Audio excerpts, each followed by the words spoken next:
Shalom, shalom, shalom, shalom, gloire à Jésus-Christ. Merci, bien-aimé, de te connecter à moi à nouveau. Merci de prendre plaisir à me suivre. Merci de continuer à m'encourager par tes vues, par tes likes, par tes commentaires, par tes partages. Merci d'inviter beaucoup de personnes à suivre ces vidéos. Merci de continuer véritablement à prendre plaisir à me suivre. Merci donc de te positionner et Dieu te bénira encore dans le nom de Jésus-Christ. Avant tout propos, je voulais bénir le nom de l'Éternel. Je voulais louer le nom du Seigneur. Je voulais adorer notre Seigneur et lui dire merci pour cette opportunité, cette grâce qu'il nous donne encore de nous retrouver à ses pieds pour échanger autour de sa parole.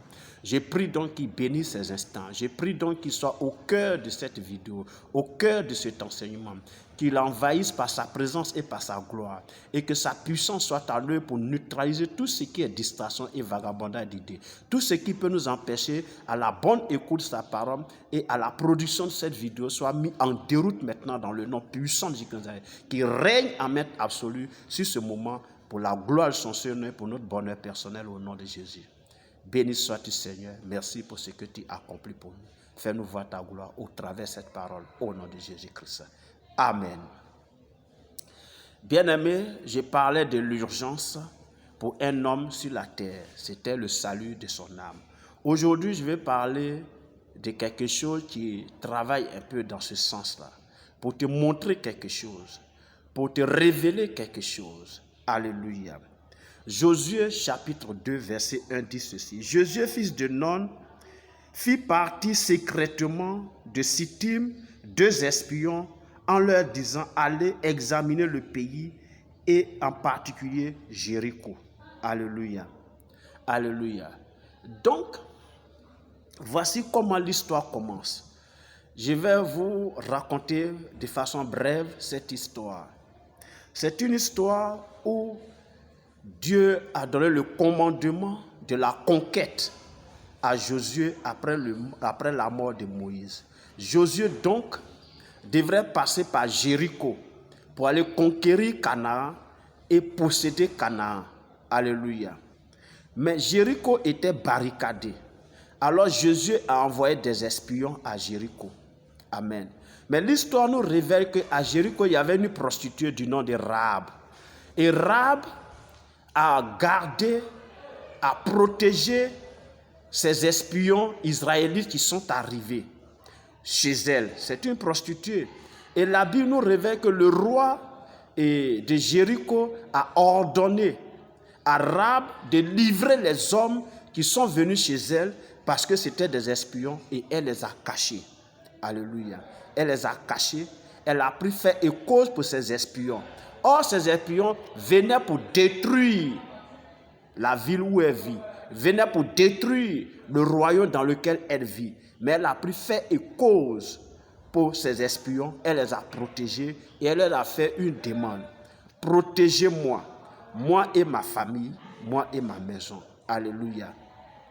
Et la Bible nous dit que quand Jéricho a été pris, Rahab et sa maison ont été protégés et n'ont pas été détruits. Et Rahab, la prostituée, quand vous lisez dans la généalogie de Jésus-Christ, dans le livre de Matthieu 1, vous allez découvrir que son nom s'y trouve. Alléluia. Son nom s'y trouve. Qu'est-ce que je vais dire par là? Ce que je vais montrer, ce n'est pas le péché dans lequel tu es qui est un problème. Alléluia. Ce n'est pas le péché dans lequel tu te trouves qui est un problème. Et ça, il faut que tu le saches. Ce n'est pas le péché qui est un problème. Rahab était une prostituée. Mais la prostituée, c'est qui? La prostituée, c'est une personne considérée comme rebut de la société.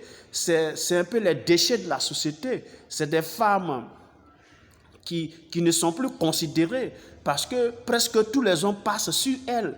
Donc Rahab, c'est qui?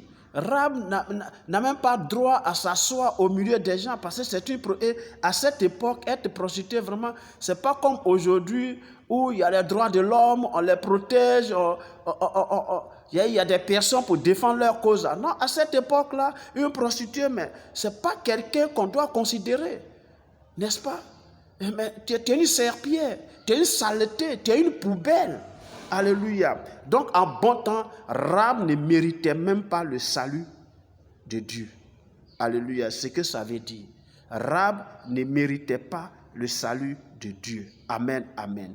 Rahab ne méritait pas le salut de Dieu. Alléluia. Amen. Rahab est considérée comme une femme perdue spirituellement. La vie qu'elle mène là, la conduisait tout droit en enfer. La vie qu'elle menait là, la conduisait tout droit dans la géhenne. Elle allait mourir, elle allait périr en enfer. Mais parce qu'elle a pris la résolution de protéger les espions que Dieu a envoyés, elle a donc pris fait et cause pour le Seigneur. Et ça a valu le salut pour elle d'abord, mais pour sa maison, ses parents et autres. Ils n'ont pas été touchés par la destruction de Jéricho. Alléluia. Et voici ce que le Seigneur Jésus-Christ dit dans le livre de Luc 19, verset 10. Il dit, car le Fils de l'homme est venu chercher et sauver ce qui est perdu. Alléluia. Donc, ce pourquoi le Seigneur Jésus même est venu sur cette terre-là, les raisons profondes pour lesquelles le Seigneur Jésus-Christ est venu sur cette terre-là et est venu parmi les hommes quitter son trône de gloire pour venir marcher comme un simple homme au milieu de l'humanité, c'est pour venir sauver ce qui est perdu.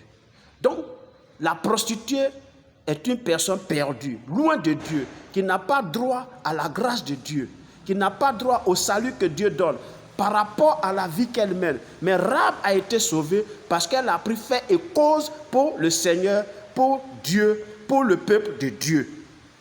C'est pour te dire que toi-même, toi qui m'écoutes là, toi qui me suis là, ne regarde pas le péché dans lequel tu es. Ne considère pas, ça dit, l'ampleur de ce péché. Tu peux venir à Jésus aujourd'hui, te repentir de tes péchés et il va te pardonner et tu deviendras enfant de Dieu dans le nom de Jésus-Christ de Nazareth. Marc chapitre 2, verset 15 à 17 dit ceci. Comme Jésus était à table dans la maison de Lévi, beaucoup de publicains et des gens de mauvaise vie se mirent aussi à table avec lui et avec ses disciples, car ils étaient nombreux et l'avaient suivi. Les scribes et les pharisiens, le voyant manger avec les publicains et les gens de mauvaise vie, dit à ses disciples, pourquoi mange-t-il et boit-il avec les publicains et les gens de mauvaise vie? Jésus, ayant entendu cela, leur dit, ce ne sont pas ceux qui se portent bien qui ont besoin de médecins, mais les malades. Je ne suis pas venu appeler les justes, mais les pécheurs. Jésus est venu pour les pécheurs. Donc ne regarde pas le péché. Si ce péché-là te fatigue et que tu as envie de le quitter et que tu n'arrives pas à le quitter, viens au Seigneur Jésus-Christ. C'est pour ça qu'il est venu. Alléluia. Il n'est pas venu pour celui qui est juste. Il est venu pour celui qui n'est pas juste, pour celui qui vit dans le péché. Alléluia. Or, la Bible dit qu'il n'y a même pas un seul qui soit juste sur cette terre. Nous, les hommes, nous sommes mauvais depuis notre conception. Parce que nous avons été conçus dans le péché, nous avons grandi dans le péché. Et nous devons être exposés à la lumière de l'évangile de Jésus pour que nous nous repentons de nos péchés et que le Seigneur nous pardonne. Alléluia. Jésus est venu pour les pécheurs. Rahab était une prostituée. Elle fait partie aujourd'hui de la généalogie de Jésus-Christ de Nazareth parce qu'elle a accepté le peuple de Dieu, elle a protégé le peuple de Dieu, elle a travaillé en faveur du peuple de Dieu, elle a cru en leur Dieu. Elle n'était pas de cette nation, elle n'était pas de ce peuple, mais elle a cru en leur Dieu et Dieu a préservé sa vie et aujourd'hui, elle fait partie de la généalogie de Jésus-Christ de Nazareth. Toi également. Toi qui me suis, toi qui penses que ton péché ne peut pas être pardonné, toi qui penses que ton péché, les crimes que tu as commis là, ce n'est pas possible encore que Dieu te protège, te pardonne de ces péchés, je vais te dire cette parole de grâce, cette bonne nouvelle. Le Seigneur Jésus-Christ, il s'en fout de ce que tu es dans le péché, de ce que tu pratiques, quel que soit le péché que tu fais. Il s'en fout de cela. Ça ne l'intéresse même pas même.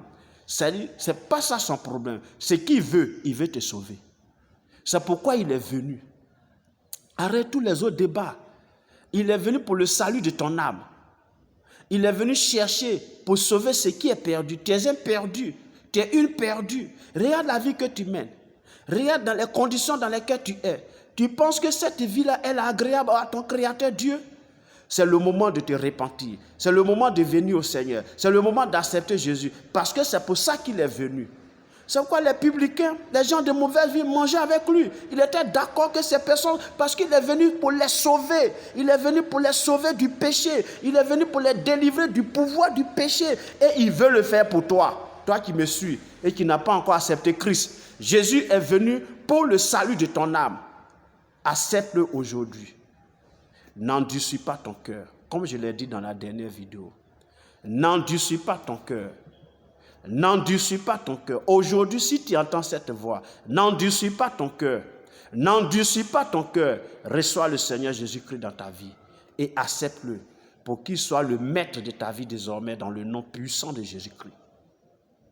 Ferme les yeux et je vais prier pour toi. Et répète cette prière après moi. Seigneur Jésus-Christ, je viens d'entendre ta parole. Je viens d'écouter ta parole. Tu m'as montré par ta parole que tu es venu pour les pécheurs. C'est pourquoi les gens de mauvaise vie, les publicains, mangeaient avec toi et tu les acceptais autour de toi. Parce que c'est pour eux que tu es venu. Tu es venu chercher et sauver ceux qui sont perdus. Je suis un perdu parce que je suis un pécheur. Je pratique le péché. J'ai fait et cite les péchés dans lesquels tu t'es retrouvé. Tu commences à les citer maintenant.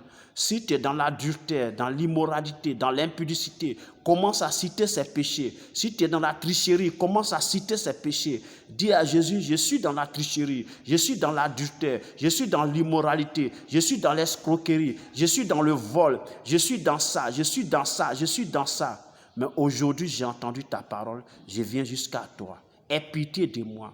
Pardonne-moi mes iniquités. Donne-moi la capacité à ne plus retourner dans ces péchés. Donne-moi, Seigneur, la force à ne plus retourner dans ces péchés, mais à les fuir et à marcher désormais avec toi. Sois mon Seigneur, sois mon Sauveur, sois mon Maître, sois le Maître de ma vie. Conduis-moi en tout et dans tout, Seigneur. Je m'abandonne en tes mains. Envoie ton esprit en moi pour me remplir et prendre le contrôle de mon cœur, de mes pensées, de mon âme, de mon esprit et de ma vie.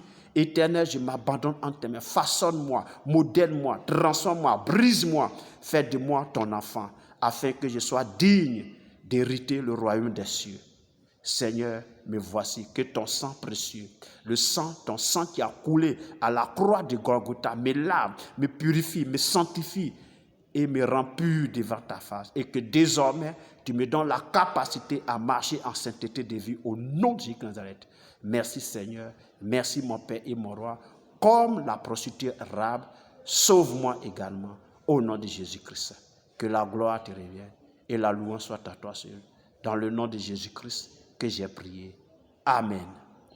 Voici, bien-aimé, si tu fais cette prière de façon sincère, considère que tu es né de nouveau et que désormais tu es devenu enfant de Dieu.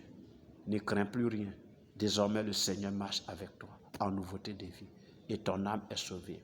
Alors, il t'appartient maintenant à travailler au salut de l'âme de tes parents. Sois richement béni. Merci de m'avoir suivi. Porte-toi bien et nous sommes donc à la prochaine. Dans le nom de Jésus-Christ. Amen.